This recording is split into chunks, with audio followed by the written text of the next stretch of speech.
আসসালামু আলাইকুম।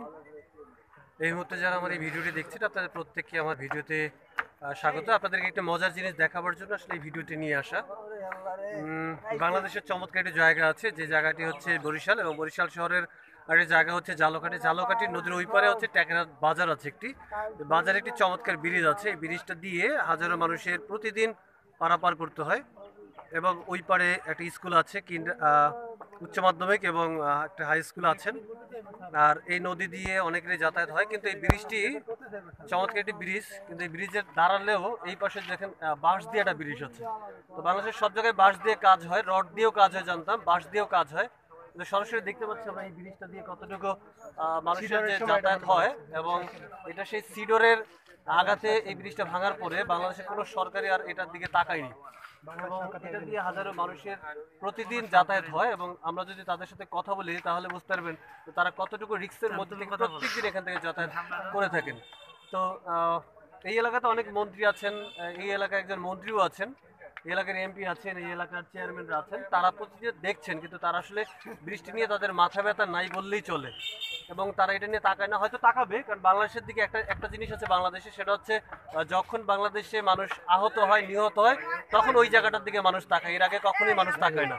তো সুতরাং এই জায়গাটায় অন্ততপক্ষে একটু হলো নজর দেওয়া উচিত বাংলাদেশ সরকারের, কারণ বাংলাদেশ ডিজিটাল হচ্ছে, উন্নয়নের দিকে যাচ্ছে, কিন্তু এটা যদি হয় উন্নয়নের ধারা, তাহলে এই উন্নয়নটা কতটুকু আসলে উন্নয়ন হলো? এই উন্নয়নটা আসলে কোনো কাজেই লাগবে না। তো এই ভিডিওটা যারা দেখছেন তারা অন্ততপক্ষে শেয়ার করে ভাইরাল করে দিবেন, অন্ততপক্ষে যেন বাংলাদেশ সরকার এটার দিকে একটু হলো তাকায়, এবং এই ব্রিজটার দিকে তাকিয়ে এই ব্রিজটাকে উন্নত করার জন্য তাকায়। এবং এই জায়গাটি যদি আমি আপনাদের একটু ঘুরিয়ে ঘুরিয়ে দেখাই, আমি এখন যেখানে আছি এটা দিয়ে পুরো এলাকাটি, এটা হচ্ছে টেকনাফ বাজার। আর এই বাজারটা দিয়ে যদি আমরা ওই নদীর ওই পারে তাকাই, অর্থাৎ খালের ওই পারে যদি তাকাই, তাহলে ওইখানে একটা মাঠ দেখতে পাচ্ছেন, ওই মাঠের পাশে স্কুল আছে।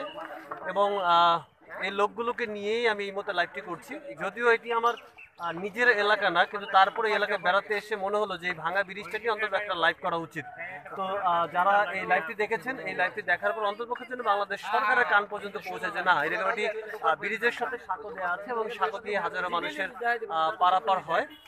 তো জাস্ট হচ্ছে মানুষকে দেখানোর জন্য, মানুষকে সচেতন করার জন্য আসলে এই লাইভটি করে দেয়। এবং দেখতে পাচ্ছেন এই বৃষ্টি যে কোনো মুহূর্তে একটি বড় অঘটন ঘটতে পারে, এবং এখানে যদি আপনারা কেউ একজন দাঁড়ান দেখবেন যে এটা কাঁপে, প্রচন্ড গতিতে কাঁপে বৃষ্টি, এবং সেই সিডরের আগতে ভাঙার পরেও আর এখন কোনো কাজ হয়নি। তবে হ্যাঁ, যদি কখনো আরেকবার সিডর হয়, আরেকটা সিডর আসার পরে যদি বৃষ্টিটা ভাঙে, তারপরও হয়তো বা কিছু মানুষ মারা যাবে, তারপর হয়তো বাংলাদেশ সরকার তাকাবে। তো আমার ইচ্ছা হচ্ছে এই জায়গাটায় একটু নজর দেওয়া উচিত।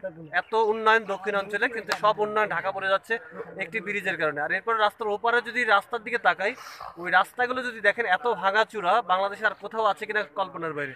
অন্তপক্ষে এই রাস্তা এবং এই ব্রিজ দেখানোর জন্য হলো বাংলাদেশ সরকার প্রতিনিয়ত পর্যটনদের আকর্ষণ করতে পারেন, এবং এখানে পর্যটকরা ঘুরতে আসতে পারে, এবং এই রাস্তার সাথে সেলফি তুলে নিজেকে ধন্য মনে করতে পারে।